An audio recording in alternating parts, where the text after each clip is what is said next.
Hola, ¿cómo Oh, estás? yeah. How we doing tonight?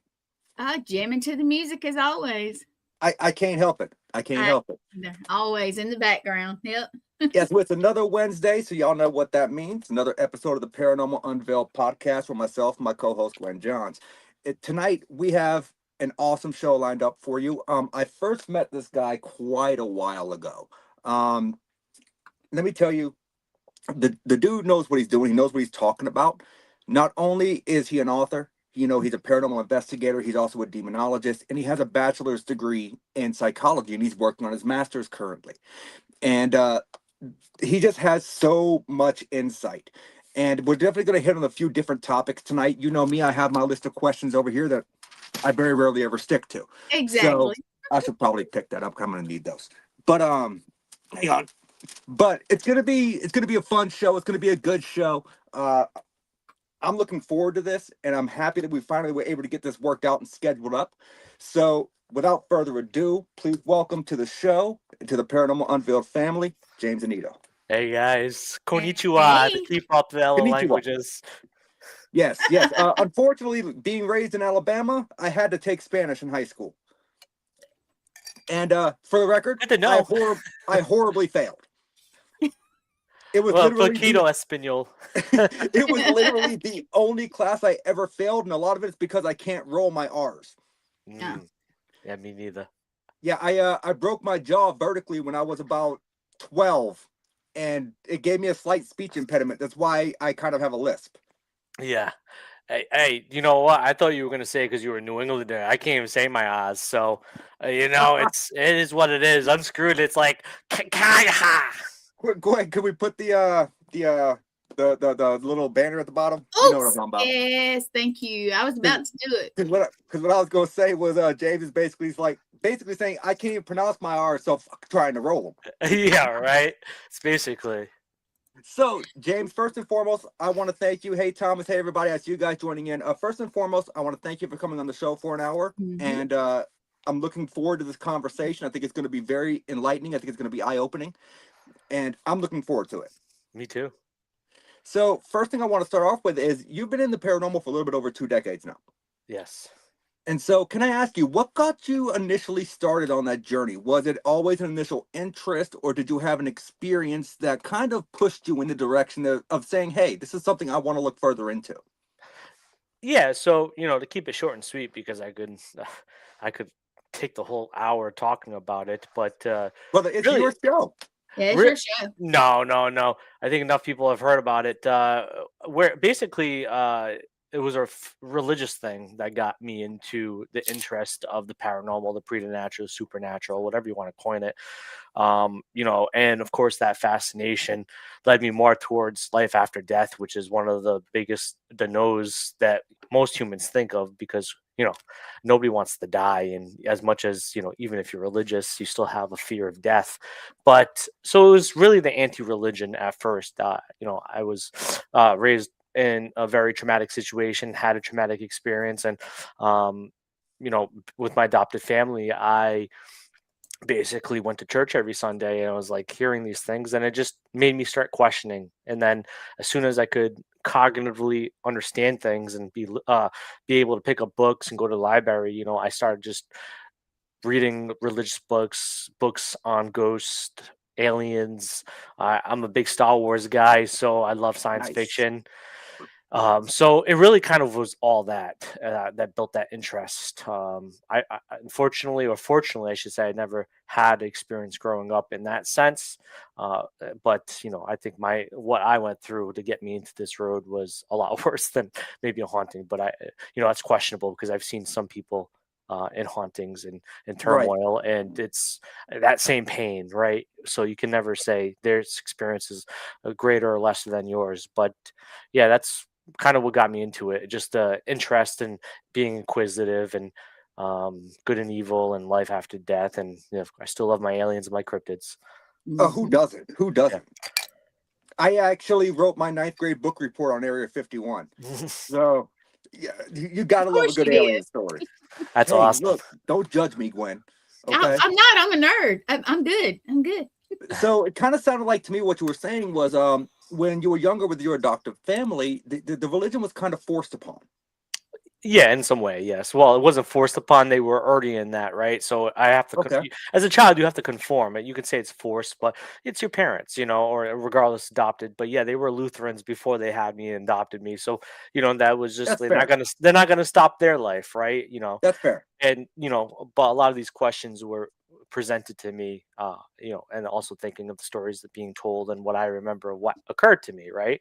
Right. So yeah, no, it was interesting though, like hearing it, and uh, but much later, I had an awakening, and I had an experience, religious experience that made me faithful and really kind of intertwined me being involved in the paranormal. Right, I was involved in it at the cusp of 15, so like I got my birthday's in June, so I probably got into it like May or right, whatever.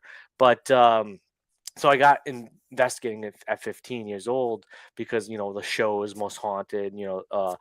scariest places on earth, and of course Ghost Hunters, and I live in Rhode Island, so that was a shock to the system. But Yeah, over there in Warwick. Yep. yep, and that's where I grew up, is in Warwick, actually. Funny enough, but so it really all that built, and then when I found my faith, it was like, is investigating good enough anymore, right? Like if I go to Right. his house, and eventually I got into residentials and came across somebody that wanted to help me beside the evidence or the data of proof that they weren't crazy.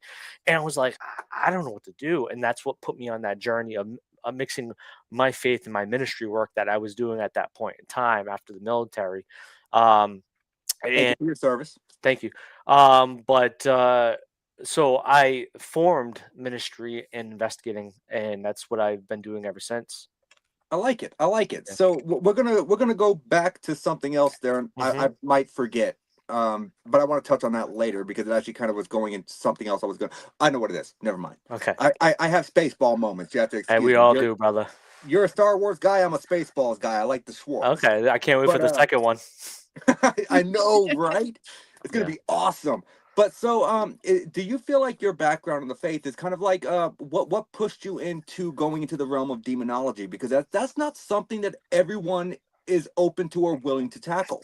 Yeah. So I'm a big Greek philosophy kind of guy. Like I love the Epicurus, which is the creator of theodicies, which is really our basic modern understanding of good versus evil.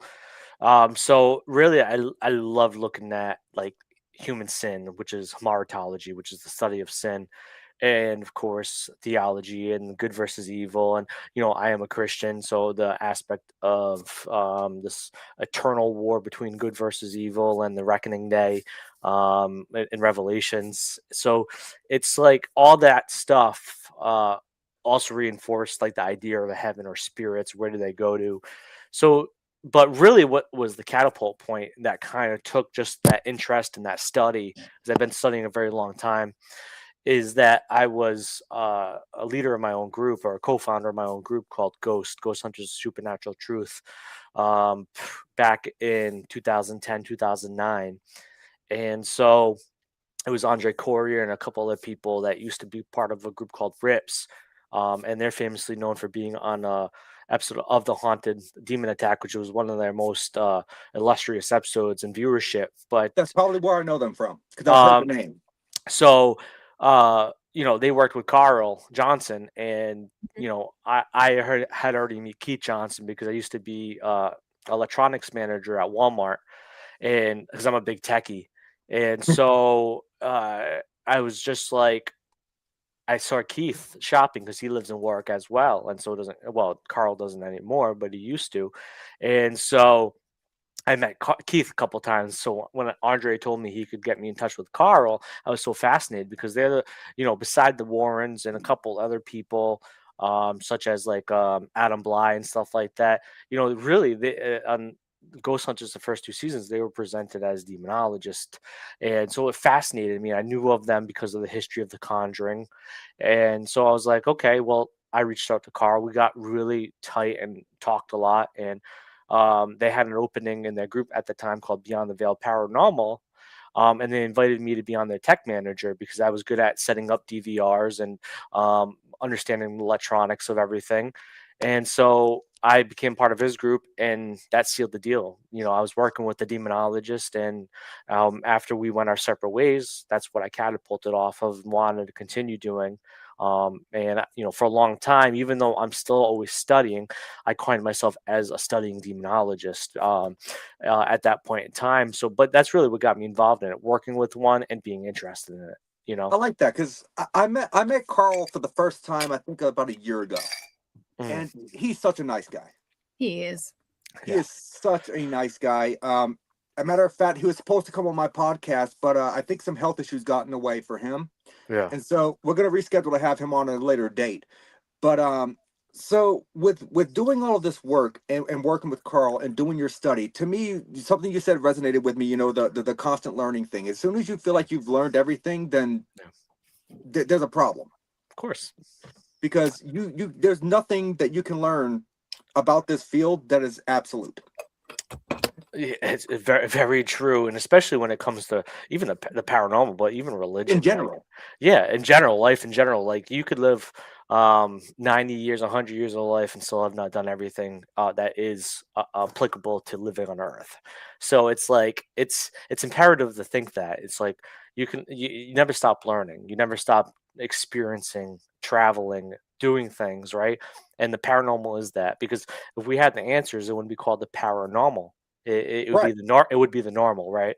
Right. And and that does bother me a lot when I see people, like, I love doing podcasts. I've been on over 150 podcasts, not including my own, but I've been on over 150 podcasts. And every time someone announces me as a seasoned investigator, I'm like, please don't announce me like that. I am not a cast iron skillet. I am not seasoned. I am experienced. Yeah. I really don't know everything, but I can tell you that I'm going to give you the knowledge that I do have out of my almost 18 plus years of doing this. Yeah. Mm-hmm. And so throughout that time of working with Carl and you guys doing these cases, did you ever have a case that is etched in your mind that you've not forgotten about?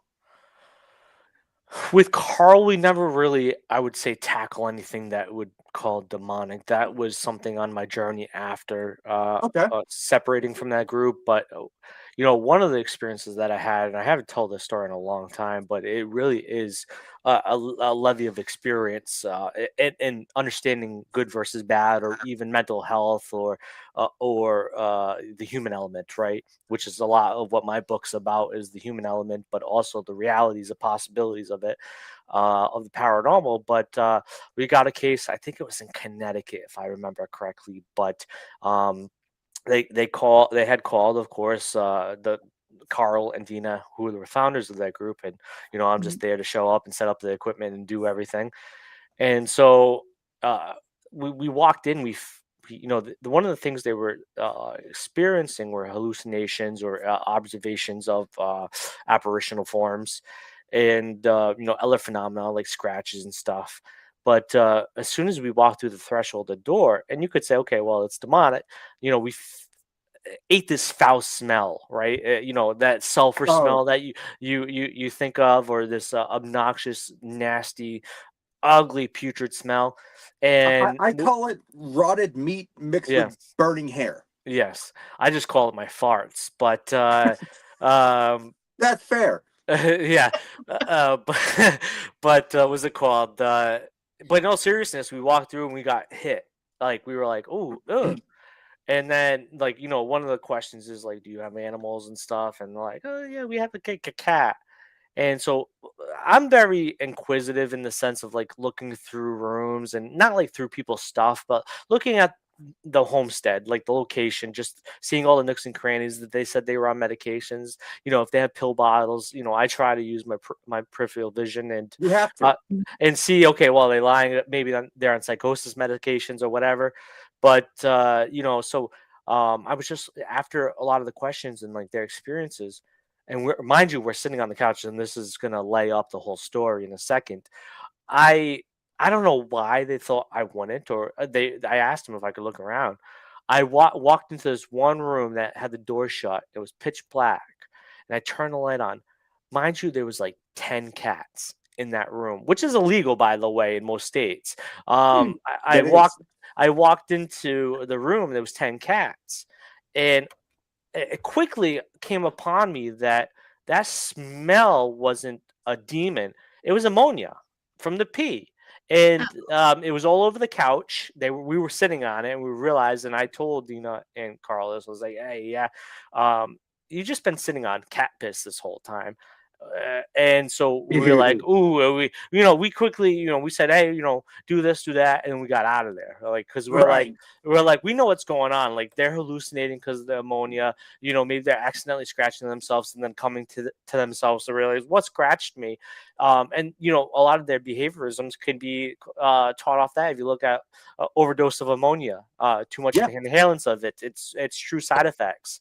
it is. So it's like we got out of there. But that is one of the most prolific cases I remember of working with Carl and Beyond the Veil, because it was like that was a learning tool to me, is that, yeah, you can be sincere, come check out this person, but not all of them are going to have actual applicable phenomena where it's either a demon or evil. Sometimes it's themselves and their self projections that's becoming real into the environment.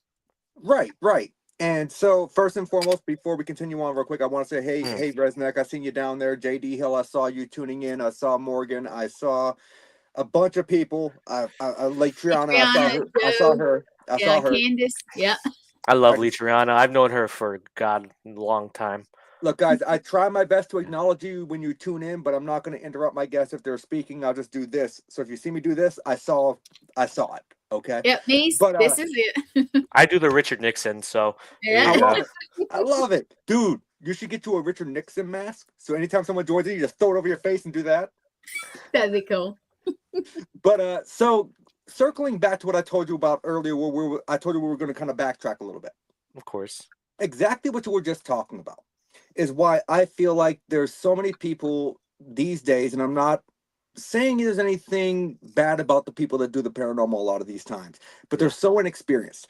They don't realize that not any team, if you're not properly trained, cannot go into a residential house. Residential cases are much different from doing a public investigation. And I feel like so many people get in over their heads and they kind of cause the family more harm than good. Would you agree with that? Yeah, 100%. Like, I always tell people I use different equipment at a residential or client's home than I would at a public investigation, right? A lot of the public investigation stuff is lights and bells and whistles, and while the the tools I use at client's home is more practical and something that can actually detect natural phenomena that help outweigh the possibilities of there being spiritual phenomena, like high EMF fields and high static electricity, and other power lines above the head, and a radon. That's what a lot of the stuff that I employ in these houses. Like, yeah, I'll use like certain digital recorders and photography and videography and stuff like that. But like, I'll bring a level and level flow, see if the floor is level, depending on always the age. Check the floor. Always. Depending on the age of the home, of course. Newer homes, you really don't have to worry about that, but older homes, but like wire, if they have doors opening, you can, I even have, I for people, because it's technical, I have the fanometer, which is takes air circulation issues, like if enough CFM's going through the room. Like, those are things that I employ differently than I would public investigation. And on top of it, what's important too is it's also how good you are with people, and not leading them down a narrative, right? You want them to explain the narrative. You don't want to add to it. You might want to ask open-ended questions. You maybe lean into some of their questions a little bit, but you keep it about their story. You don't add elements. Like, I never tell a client they're dealing with a demon if they really truly were. I never claim to them that they're dealing with something evil. I'm just saying, well, we have an idea.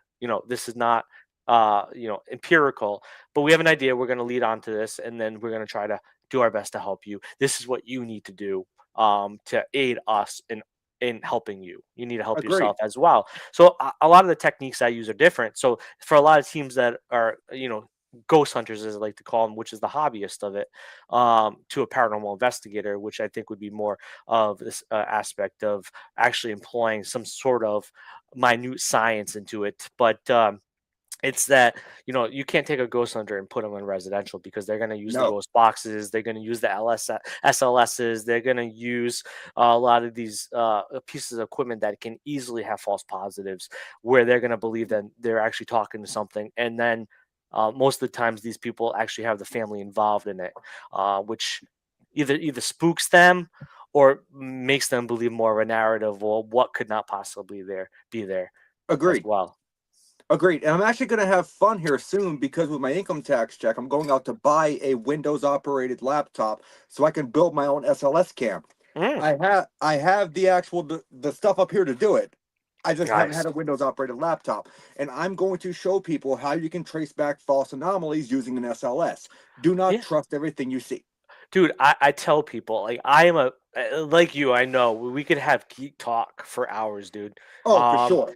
but I tell people, like, I love Microsoft. I'm a big gamer in general. Like, I have a gaming PC next to me. I have a PlayStation 5, I have an Xbox, I have everything you can imagine because I love games and I love understanding the technology. I love tinkering.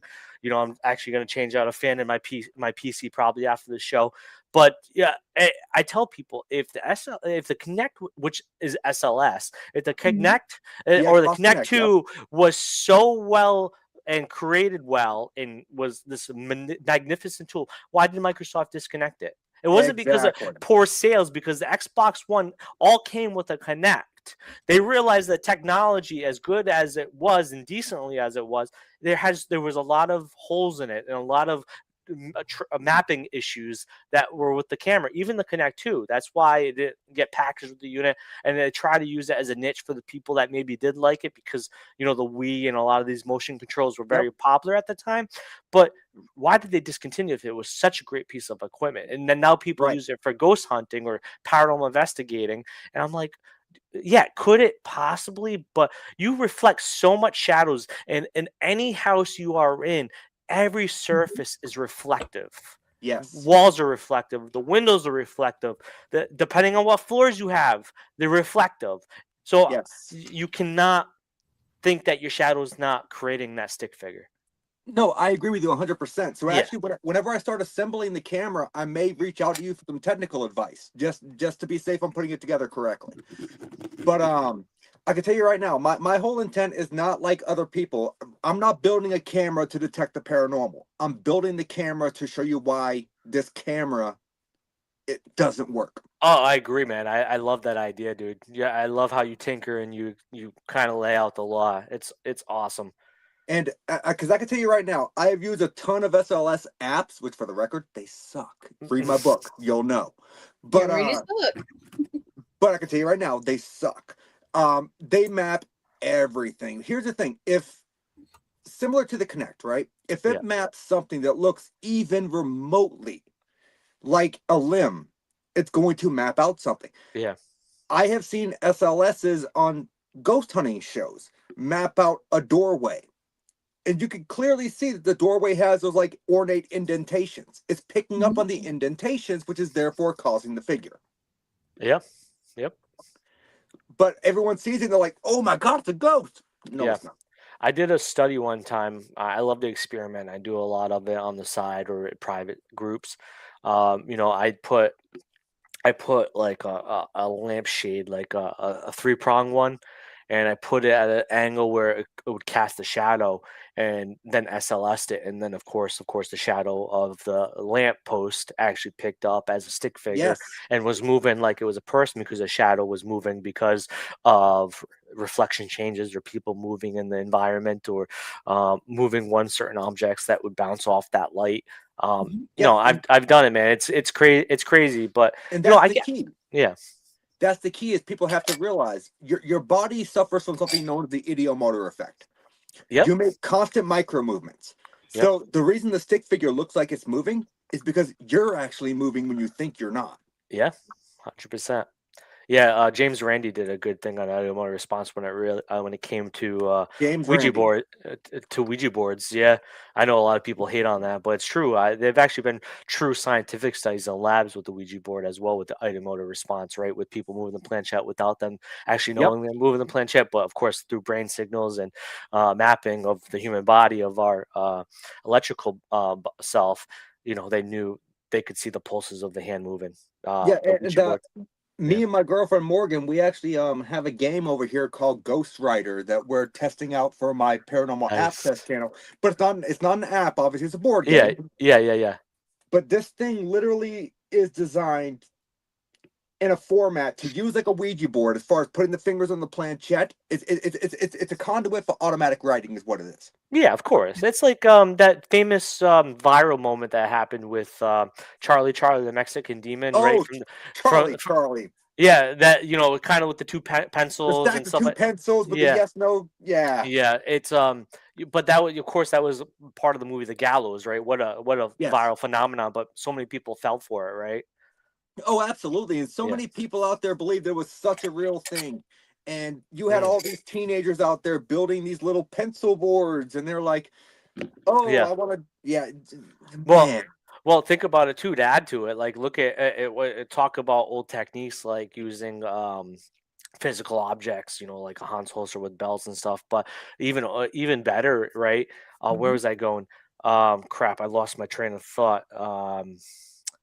Gosh, I lost my train of thought. I'll come to me. It's all good. I do it too. It's the bourbon. I won't lie. It is. It's fine. Yeah, because I still in my equipment case, if I Yeah. go to a place, I typically bring 2 or 3 sets of smaller wind chimes.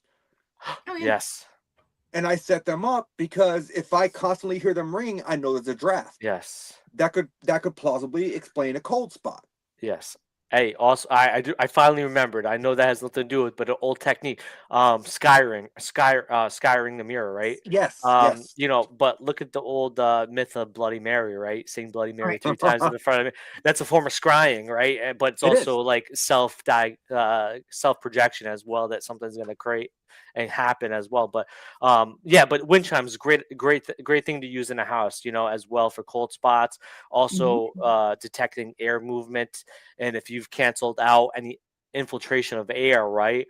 If the wind chime goes, what the hell was that? Especially if you're Right. out of the room, right? Because you're not creating any turbulence or any static from temperature changes. That wind chime shouldn't be moving because there's no And infiltration in that room. it's a Yeah, very cheap device. it really Yeah, is. it is. Depending on what wind chime you buy, because some wind chimes are Oh, very no. expensive. I buy like, I think I paid like $2 for mine off of Amazon. They're literally Nice. smaller ones Yes. that I can just hang up in various spots. Yeah. And these are spots that people say, oh, well, I feel cold in this area. Yeah. Well, now I'm curious as to why. I want to make sure there's no wind drafts. I want to make sure, Yes. everything's sealed up properly. Yes. And 100%. it's a very forgotten about tool that I feel like should be utilized more. 100%. I think a lot of inanimate objects that don't have electronics should be used more. Like I said, not Hans Holzer. Why did I say? I mean Harry Price. Harry Price was known for doing that. A lot of innate objects like powder, bells on door. I think it's Oh, the baby applicable. powder technique. It's messy as all how I've done it, but It is. nothing. I've never had anything come from it, but even yeah, I agree. Using old methods are sometimes the best, and if you can validate it with newer technology, like I still say the holy grail, is the three of video, photo, and an EVP. But you can also add the fourth in there, or interchange one of those and say personal experience with that validation as well. Then that's the innate proof that you're dealing with something that can't be explained, right? Agreed. But I love a lot of old techniques, man. I really do. I'm an old school investigator. Like I bring the very minimum technology. Like I do have some of the other bleeps and bloop devices. Like I have the motion sensor music box. Yeah. I have a few of those things. I mean, and I enjoy them. Yeah, motion But sensors aren't bad, it depends on where you place them, right? yes, You have to you have to kind of coordinate where you're going to place them, like based on your own investigating of the house and correct. like motion and stuff. Like you're definitely going to put not one near a window where a car drives by, right? And I know Oh you know yeah. that, but those are pieces of equipment that are quite useful in certain environments, right? Yeah, absolutely. Because I have Yeah, a three-step process, especially when it comes to residentials. Like yeah, typically, I do a first initial over-the-phone interview where I tell yeah, them straightforward phone calls being recorded so I can make notes.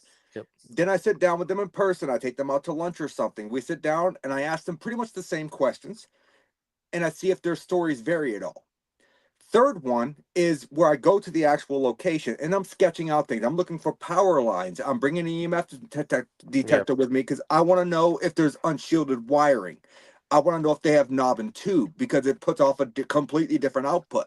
yeah. And so I'm looking for like what some would call a fear cage, a highly concentrated area of EMF that could cause such as certain things like dizziness, vomiting, hallucinations. It can cause all kinds of things. Oh yeah.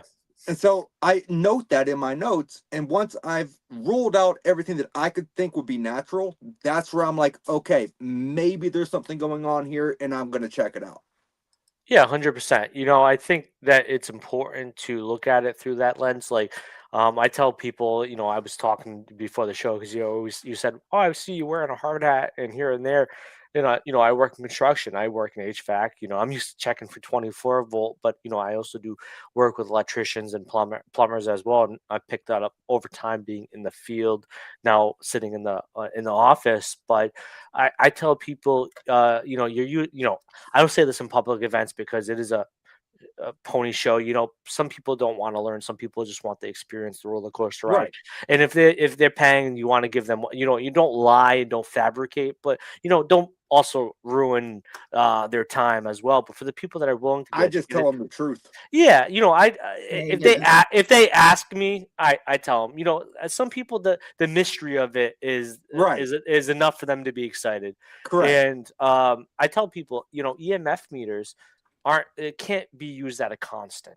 They have to No. be used in spurt sessions. Like if I use an EMF meter, I'm checking a GFI or a breaker box or an electronic device, and then I'm shutting it off. And the reason I'm shutting it off is, as you know, Nate, is that electric signals are flourishing through the environment at all times. Static Yes. electricity, of course, or Wi-Fi, radio waves, Wi-Fi, Bluetooth. All these things will trigger off an EMF meter, and most people don't. And don't get me wrong, even if you shut off the breaker box at the panel, and even at the meter, you're still going to get You outside still have residual interference. energy. Yeah, you have residual energy, and you still have signals bouncing in and from the house, as well. So it's never going to be foolproof, but no, it's the same thing. I love what you say and how you present it. So No, yeah, and I appreciate that. That's a yeah, huge compliment. It really is. So I want to touch on your book.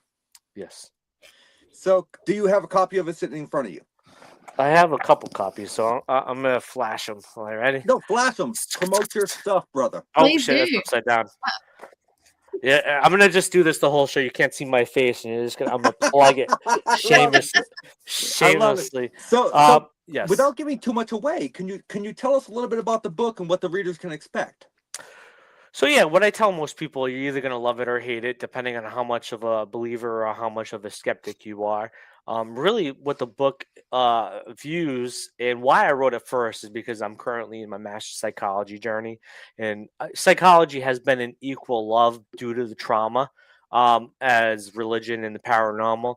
So I've always wanted a book that the normal paranormal average person could read without having to read an academic level based book that hurts your brain because there's so many different terminologies in it. And don't get me wrong, between parapsychology and anomalous psychology, which one parapsychology of course looks at the paranormal, while anomalous psychology looks at the natural of why it determines the paranormal, and both have books within those departments. But Correct. there wasn't something that was generally accessible to just the average person, the average Joe, the average reader, not somebody that's in academia or school. And I'm not saying the people that are stupid. I'm just saying there's nothing that would be fascinating towards the normal paranormal investigator.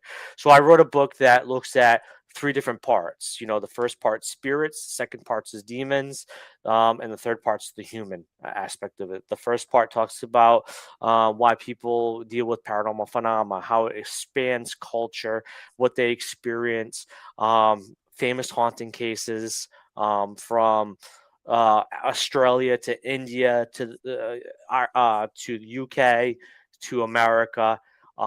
And then demons, I talk about famous possession cases, some not famous possession cases that normal people wouldn't know unless they were into demonology or that realm. And then, of course, the third one's human experiences. And what I tell people is why you either love it or hate it, because when you're reading it, there's no bias in it. It's based on data collection. It's based on research. It's based on testimonies. I add a little interjection in there of my own beliefs, but it's minute where it's not going to throw you what I believe. So what I tell people is it walks a fine line between skepticism and belief. And when you read it, you're going to determine what you feel from it. And maybe you're going to have introspection of when I dealt with that time. Was it me? Was it the people that were involved? Or was it really paranormal? I want you to question yourself, because when you question yourself, it leads to deeper understanding. I don't want you to think that you never experienced it. But like I tell people, it walks that fine line. It's not either for you to choose which way you should believe. It just shows you that every culture on Earth has dealt with this, and now there's some modern explanation of why it could happen, but that doesn't denote the fact that it still happens in the culture throughout time. I think that's a great way to introduce your book. I think that is awesome. I personally cannot wait to read it. Yes. So, I feel like me and you, we have a similar mindset when it comes to certain aspects. Well, good for you guys, because Gwen, you got a copy. Nathan, this is your copy. You guys have copies coming your way. And Nate, I'm probably going to see you, but Gwen, you can give me your information. I'll mail it to you. Your copy's sitting right here, so don't worry. Can I ask a question real quick, you guys? You can't. You're the co-host. I am under the weather. Remain silent. He's so bad. Ask a question. I know. Okay, when you build an SLS, you two guys, because you're techie and all this, and I Nate, I trust you because I know you on his book. If you've never read it, read it. And I'm talking to everybody. Okay, read it. So when you do it, what do you use? What pizzas do you use? Well, most SLSs is from the Kinect camera, and then there's an app program from it. I've never built one. Okay. I've just dissected Kinect cameras and looked at the programming that is applied to it, and I've worked with many different apps of it. I've never built an app. I do, like Nate was telling me before, he learned programming. I actually have associates in computer programming, and actually was in technical high school for Cisco networking. So I do know how to deep dive into a lot of coding that maybe is locked behind closed doors. It's advanced. Yeah. So I peel back the onion. I used to be into hacking a lot when I was a kid. I actually got in trouble for DDoSing a couple of big websites with a hacking group a long time ago when I was a kid. I was a nuisance and defacing and stuff like that. So I like to break in, and I'm not going to say what apps, because there's a lawsuit permissible there. No, but I've gotten into app coding, and I've seen a lot of what what the coding states, and a lot of the mechanisms of why maybe certain things are stated or shown. But yeah, same thing with the Kinect. It's not necessarily that the coding was bad. I think that and the Kinect camera, it was the technology they used for the camera and the quality of the camera. Yes. That the lens and stuff like that creates the malfunctions in mapping. The apps aren't necessarily bad. It's just the technology the apps is communicating to. I concur with that. Yeah. Because I was actually going to go and grab my Kinects up here, but Apparently, I moved it, and I don't Yeah. currently I remember have where I two put it. of them in there, and I've been wanting to build one, but I don't have the tech to do it First, all by first thing to myself. remember. First thing to remember, Gwen, is you need a laptop or tablet that has a Windows operating system. Yep. Right. That was the first thing. So That I got that. Yeah. if you already have the camera hardware, look for a tablet or a laptop that has a Windows operating system. Yes. Yeah. Yeah. A lot of people put on tablets now. That's their handheld thing, but Easier to no, carry. yeah. Yep. I get it, but I had another. So speaking on your book, right? Yeah. So when I first wrote this book, it took me about 2.5 years to find a publisher to take it on. I'm not gonna Yeah. lie, 2.5 years. Yep. So did you go the self-publishing route, or do you have an actual publisher? So I did hire an editor for both books, but I self-published because um, I don't like having people like I don't like having, and I'm not saying this is in a bad way, but I don't like having people control my creative freedom, or Okay. nor what I do. Like like at work, I'm the third in charge. I have two chiefs above me. Like I try to strive to, not because I want the power, but I like being a leader. I like teaching people, but I didn't want somebody saying, "Hey, this is what you're gonna get." I didn't want people. I didn't want to, even though it could have been a good route where it could have been everywhere. I didn't want people dictating my price. I didn't want people dictating my decisions. I put the book for $10.50 because I wanted to price the book at two coffees, where people could easily access it if they were on hard times and wanted to read it. I didn't want to be subjugated to decisions made outside of my realm. I'm a good enough businessman. I have beside the bachelor's in psychology, I do have a bachelor's in business management, while alongside my associates in computer programming, which is insane. But so I've always built myself and did things for myself and negotiated for myself. So I wanted to self-publish as much as it was so hard to do. And I'm not looking forward to this next book that comes out in April, because this month's the editing phase, and getting the copy and then doing my self So edits and then doing all that. It's is freaking this nigh money. so the second book is not out yet, correct? Second book comes out on Good Friday in April. I just wanted to make sure I didn't miss a book. I would have been a horrible podcast host if I missed a book. No, second book comes out on Good Friday, which is April 3rd, I do believe. And yeah, that's the history of demonology, which is more upside my realm, what most people know me for. But it's not going to be like stories of my cases. It's going to really kind of be like demonology from Mesopotamia, the cradle of civilization, to modern times, and maybe a future outlook of it. Right. But I want people to better understand demonology, because a lot of people think it's a thrill ride, it's exorcisms. I want people to understand It's it not. in like the cultural sense, but also how it's adapted through civilization and our evolution of humans. So that's really what that book's about. It's academic, but once again, it's academic in the sense where I dumbed it down for the average person to read it and enjoy it. It gives its points. I like to say my first book and the second book I feel is the same way. It's a thing that it's like a buffet. You can walk in the buffet, eat all the foods you've been wanting to eat, get full, be happy, walk out the door, and it impacted you at that moment. And hopefully you go back to that buffet and want to eat it again. But it's the same thing with that book. I kind of give you enough to read in a couple days, maybe a day. And it punches you with so much information that it's exciting, but it's not over too much. And that's what my second book is like that, as what I structured it to be. First and foremost, do not threaten me with a good buffet. I used to love me some Golden Corral. Oh man, I haven't no. eaten that one of those in years, dude. Well, Years. I saw Gwen's face, but look, Golden Corral is No. what they had in Alabama. That's where I had to go. Okay, it was either I've been that to or the Waffle Alabama, House, where remember? it was either that or the Waffle House, where there was a good possibility my life could have ended. I love Waffle House as much as it's disgusting. So do I. All the indigestion and everything, I love it. It's so good, especially their hash browns. Oh man, I get the hash Oh, brown bowl, those dude. are I really do. good. Oh, I love that. And and speaking about how you worded the dummying down standpoint, right? Like Yeah. I have read so many books in the paranormal where they use terminology that I myself have been in the field for a little bit over 18 years. And I'm like, I have to Google this word. Because I'm Yeah. like, what the hell are you talking about? Yeah. And so I love that aspect of the book. I like the fact that you kind of bring it to a normal education level. And you said you have a bachelor's in psychology and you have a bachelor's in business management. I do, and associates in computer programming. Yes. So to quote Pulp Fiction, changing the name, look at the big brain on James.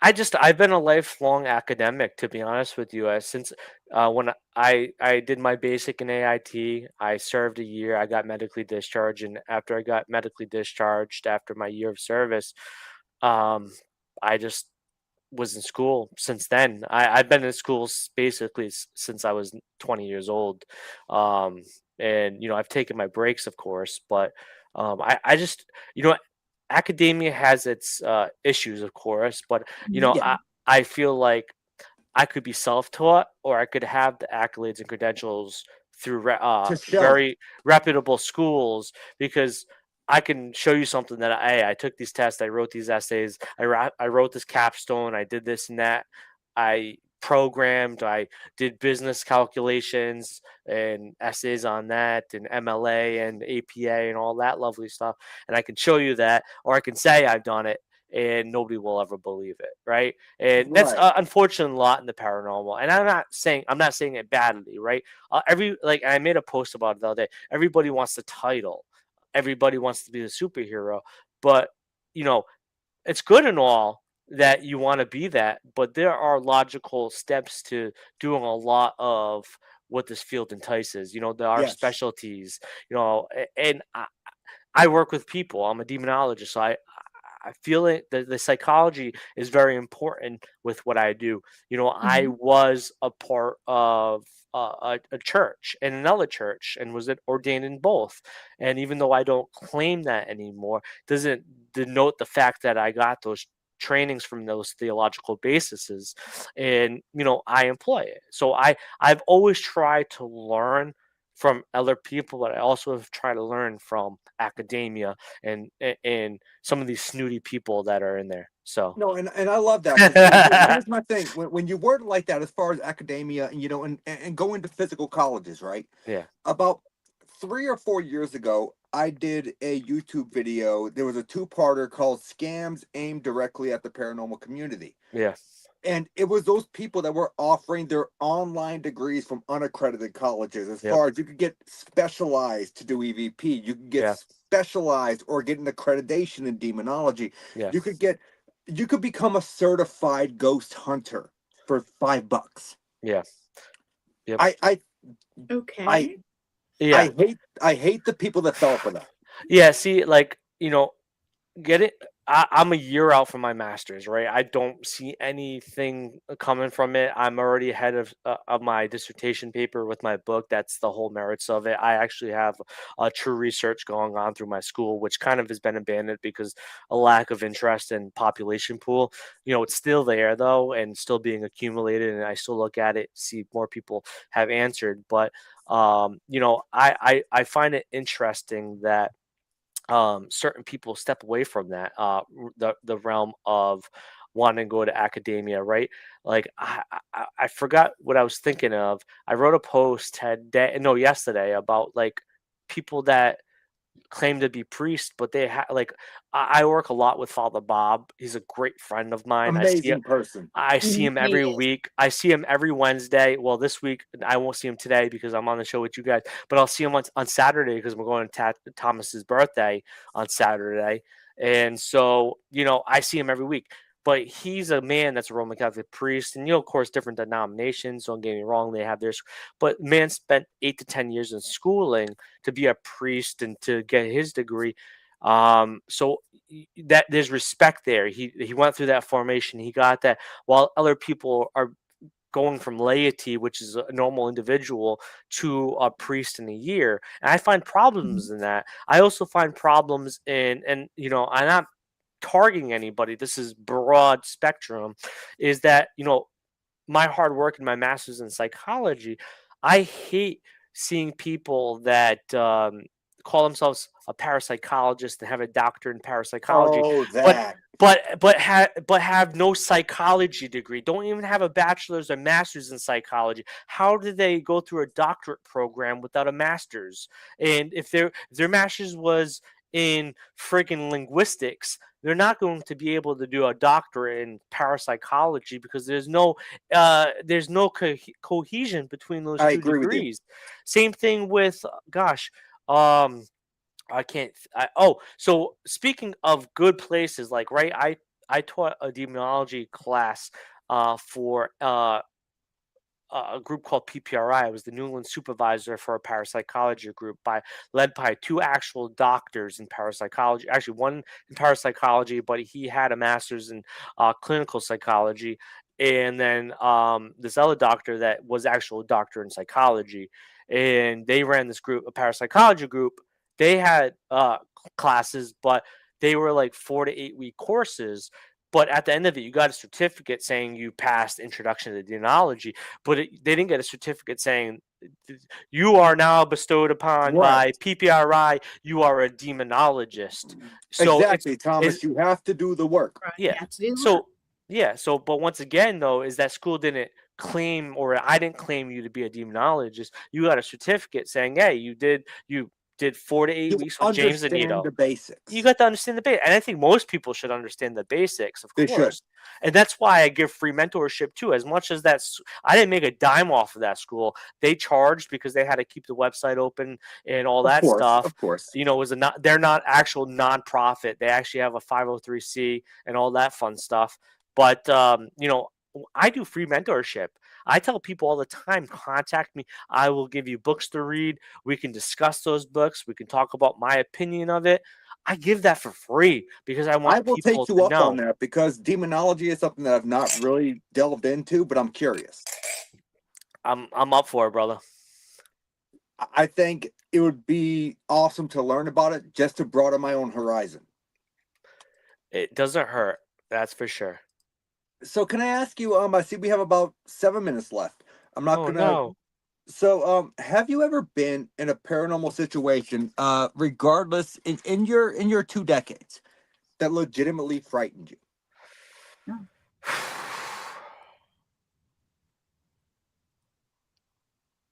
Not to sound stoic and egotistical, not really. Um, That's I've fair. I've been in real demonic situations, but Mhm. I think I'm built differently, or it's how what I went through in my childhood and Mhm. went through with addictions in my early adulthood. Um, How about, did it creep you out? Do you have one that creeped you out if it Yeah, didn't really? that's a good way to word it. Yeah, creep you out. um, I would say I tell the story about the nightmare that I had of killing the whole family and seeing everything, like their hair color, their clothes, their Oh, walls. Wow. You know, after setting up a date to go there because they had children, so I fast paced it. You know, I had a nightmare. This was, I would say, if anything frightened me or gave me hesitation, would be that nightmare because I had really not seen physical characteristics of these three kids and the husband and wife, or the mother and father. And you know, in the nightmare, it showed everything: me driving there and the surroundings, the siding, their roofing, the clothes they were wearing, the clothes that my team was wearing, what colors of walls, where furniture was laid out. And mind you, I had never seen this. And the day that I Mhm. went there, uh, the day I went there, you know, the walls were the same color. They actually were wearing the same clothes as the nightmare. Oh, They looked the same oh, hairstyles. So it definitely hesitated me for a second. almost mhm. like a precognitive lucid dream. What I would say it was the demonic interfering and trying to scare me away. Oh, for Right. sure, for sure. I agree with Yes. that. Yes. But you could also call that precognition as well. That Mhm. in a sense that could have been the future, if it went a certain way, right? And Right. that's Right. what same thing with divination, right? You could get a tarot card reading or this or that, but you Mhm. could walk out a different door and that reading could change. And so I think the same thing is that, like, it wanted me to go scared. It wanted me to not go. And if I did go, it wanted me to hesitate. But fortunately, I'm a person that is able to switch off certain personalities instantaneously. Oh, Maybe it was Candace, remote. yes, Yeah, maybe it Candace. was remote viewing too, but in the nightmare, I did kill them, right? I butchered children. I butchered the husband and wife, the mother and father. If you were watching Hostel Saw, that's what my nightmare was before I woke up in night sweats. And so, yeah, maybe it was remote viewing to extent. Maybe it was manipulation as well. Mhm. I So truly lean. would it be possible for a demonic attachment to alter your own remote viewing? Oh. It is possible. Actually, a great study on that I've been always been fascinated in, and a commonality is one commonality between all the demonic cases, which is I can count on two hands, and over 2 decades, is that all those primary victims, or afflicted, had trauma in their life. Mhm. And usually, what I've come to see in commonality with people that have abilities is people that have abilities have a family history of trauma or their own trauma, which awakens them. And I feel like what I've heard is in evil spirits, not necessarily, or even negative spirits, not necessarily demonic spirits, the people that are being that have that attachment or that oppression. Sometimes their abilities are heightened, and sometimes they use it in good or bad ways, or it subjects them to thinking certain things or remote viewing and having these interpretations or hijackings of that. So it's an interesting theory that I've looked into, that maybe that's the commonality. No, and you know what? That's actually a really good freaking theory now that you mention it. Yeah. And It I really like is. that. So I see we got about 2 minutes left. First and foremost, Yes. No. He's a yeah, time it went by Nazi. really quick because we didn't touch on half of what I wanted to touch on. I wanted to touch on some cryptids. I wanted to touch on the puck wedges. I wanted to touch on a Oof. bunch of other stuff. I know you So did. I have to have you back later this year or early next year. I've got to. I would love it. So tell people where they can find your book. Where can they find your book and your upcoming book? Yeah, so you can follow me on Facebook with the name that is right there. You can also go to that website that has the name but with a .com, or if it's easier for you because my last name is a tongue twister, it's demonology.org. Demonology.org. Yeah, because Demonology.org. I'm not going to lie. During my intro video, I misspelled your name twice. It's all right. So demonology.org will lead you to my website, and there's a book tab that has the link for my first book, and then we'll of course have the link for the second book once it goes live. And also we'll be releasing a podcast on 6/6/26 called the Nine Gates Podcast with Victoria J, the demon Yes. folklorist, and the whole subject of that show is demonology, a new topic each week, sometimes guests, sometimes no guest. The first episode on 6/6, we'll have Johnny Zaffis, the Haunted Collector, the Nice. Godfather himself, and we will talk about introduction to demonology. And then also, before we go offline, for my brother, for my awesome mind brother that I will see next weekend, Jeremy Cotter's on next. Love Jeremy. Yes. Yes. Love Jeremy. So, James, I end off my podcast with 3 questions. Question number 1. Everyone in the paranormal that has been involved in the paranormal has a bucket list. If there was one place you could go and price was not an option, it was fully paid for, where are you going? Ekuwahara Forest in Japan. I cannot pronounce that, so I'm just going to say the forest. So we're going to go with you're talking about the suicide forest, correct? Correct. Ekuwahara, yeah. Oh, yeah, that place is dark. God, Yes. it's dark. And take this from the guy that's been to Dracula's castle and to the Hoya Forest, the second most famous forest in the world in Romania. So, Oh yeah, that place is dark. Yeah. Oh, I yeah. heard they find bodies that have been there for months. They just never knew they were there. That's the part of their culture. Suicide's actually pretty part of their culture, unfortunately. But yeah, Yeah, so we're going with the forest in Japan. Like I said, I can't pronounce forests. it. So we're going with the forest in Japan. Yes. You can bring one person with you. They can be alive or dead. and they do not have to be involved in the paranormal field at all. Who are you bringing with you and why? Nikolai Tesla. Tesla. I like that one. But why? Because he was brilliant and could understand technology. I would have said Thomas Edison with the phone technology he was the spirit phone he was going to try to create, but Nikolai Tesla, because he was so brilliant, and I felt like he could somehow create a device that could manipulate the environment or understand the environment or the electric pieces of the environment, and maybe create a device that could detect this atmospheric energy or ethos or force that came in that what we call spirits or demons. I or love angels. that. I love that. So we're going to the forest I can't pronounce in Japan, and we're bringing Nikola Tesla. Awesome. You can only bring one piece of paranormal equipment with you. What piece of equipment are you bringing? Ooh, man, that's a tough one. My notepad. Notepad. I love that. Old school. Me too. Old Yes. school, man. Yes. Write Old everything school. down, times, hearings, everything. I love that. So we're going to the forest in Japan that I cannot pronounce. We're bringing Nikola Tesla, and we are bringing a notepad or notebook, whatever you want to call it. I love those. That's actually some of the most unique answers I've received on the show so far. It is, yeah. And I love that. I'm unique, so I love that. So, James, I want to thank you so much for coming on the show and spending an hour with me, just chatting and doing your thing. If you wouldn't mind hanging out in the background for just a few minutes, I think we got one more ad to run, and then I just want to ask you a few questions post show. But I absolutely enjoyed having you on, and I definitely need to reschedule you because we have so much more to touch on. Thank for you. sure. Thank you guys for having me. All right, No, it was my pleasure. Hold on just a minute for us. All right. Yeah, I told you that was going to be a good show.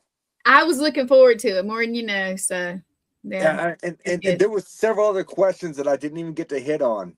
And I saw his face when I said I want to talk about puck budgies, and that face he made. We need to do it. Hey, we can always do a special. You know, I know somebody. I know somebody. We could. But yeah, I didn't hit on that. Like there was so much more I wanted to hit on, and we just didn't have time. Yeah. But well, you're the Nazi, so you know. You know what? I know that Jeremy shows after mine, so I'm trying to keep him in good regards as well. I don't want to kind of overrun on his time. No. But either way, you know what? It was an amazing show. Yes. And I really enjoyed having James on, and I'm looking forward to rescheduling him for another show. What did you think of the show? Were you happy with it? Oh heck yeah, man! I was excited. I've never got to talk to him like face to face. I don't think I've ever seen him in person. If I have, it's one of those where it's so busy. I think he was at something, but I've been usually we're so busy running around, it's just crazy. So well, but I'm looking forward to it. I know, I have to. And I want to go to Thomas's birthday too, Thomas. If I could make it, it's a little bit of a drive, you know? Yeah, same for me. Yeah. I want to be there. Maybe I'll video call you, and I may or may not be wearing pants. I don't know if I can say it on the podcast or not. But Thomas knows I love him. Oh yeah. But no, I feel like it was a really good show. And I appreciate everyone that tuned in tonight. And we will see you next Wednesday at 8 p.m. And my guest will be author and paranormal historian Thomas D'Agostino. Ooh, nice. If you've not heard of him, I own 6 of his books. He knows his stuff. Yeah, he does. I actually kind of looked into it. So I do have one thing of my own to say. Saturday, Jeremy, and I'm gonna butcher his name, Bruton, help me out. He's gonna kill me. Bruton sounds right to me. Okay, so anyway, I'm gonna be on his show, which is pre-recorded at 6:00 on Saturday. So yes, the Common Historian podcast. Yes, I am. So check it out. And it's out there. He's a great host. He is, and he's so interesting. He does this thing with rapid fire. I like it. Anyway, I won't take up any more time, but I like it. It was cool. And No, being he's a on the great other host. side of it's always awesome, you know. Yeah, oh, for sure. But everyone, thank you guys for tuning in. That was another Wednesday night Paranormal Unveiled podcast with myself and my co-host Gwen Johns. And we will see you guys next Wednesday with Thomas D'Agostino. Same spooky time, same spooky network. Good night.